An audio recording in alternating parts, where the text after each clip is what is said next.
केहू रोए केहू हंसे।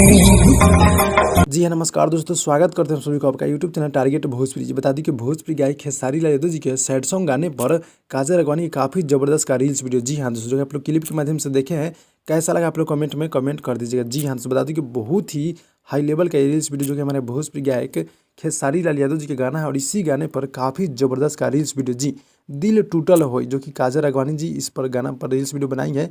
दिल टूटल हो जो कि खेसारी लाल यादव जी सॉन्ग को गाए हैं। जी हाँ दोस्तों, और बॉस म्यूजिक भोजपुरी से आज यानी कि रिलीज़ किया गया है जी, जो कि बहुत ही हाई लेवल का सैड सॉन्ग है, जो कि वीडियो सॉन्ग अगर आप लोग फुल देखना चाहते हो तो जाकर देख लीजिएगा boss music Bhojpuri YouTube channel के माध्यम से। जी गाना बहुत ही हाई लेवल का जी, और हमारे गीत को लिखे परवीन जी, और म्यूजिक है आर्या शर्मा जी का। जी हाँ दोस्तों, काफ़ी गजब के म्यूजिक आर्या शर्मा जी देते रहते हैं। जी हाँ दोस्तों, तो गाने को रिलीज कर दिया गया है बॉस म्यूजिक भोजपुरी से, जाकर आप लोग देख लीजिए दिल टूटल होई। जी बहुत ही गजब का गाना है, जो कि वीडियो सॉन्ग है, यानी कि सैड सॉन्ग है, बहुत ही खतरनाक, बहुत ही हाई लेवल का, यानी कि अभी तक का सबसे बवाल सैड सॉन्ग है खेसारी लाल यादव जी का। जी हाँ दोस्तों, तो भाई लोग मिलते हैं अगले वीडियो में, तब तक के लिए धन्यवाद।